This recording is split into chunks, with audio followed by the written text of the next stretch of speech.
जनल न शेर सिवान के जल्दी चल दी गोपाल पंजा ठाना के अभी जनल न शेर सिवान के जल्दी चल दी गोपाल पंजा ठाने के अरे सुनो ये बाबू ना हो कबे काबू रंगदारी सब दूर जाई पता हरियाणा में उड़ जाई तो छापा के छाना उड़ जाई होता हरियाणा में उड़ जाई तो छापा के छाना उड़ जाई उजला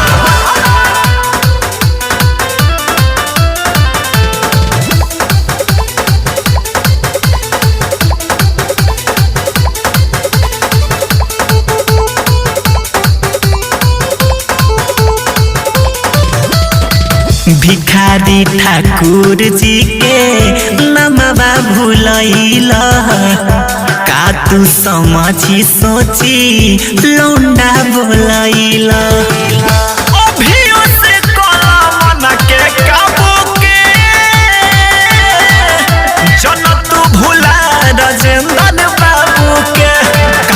भोजपुरी डुबैल बनावा सब उड़ जाई पता हरियाणा में उड़ जाई तो छापा के सारा उड़ जाई होता हरियाणा में उड़ जाई तो छापा के सारा उड़ जाई बुझला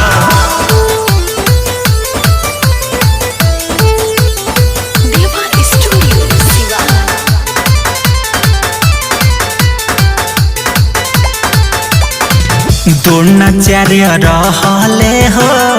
यही हमारा दोन के नइखे विश्वास तो सर्च करल फोन से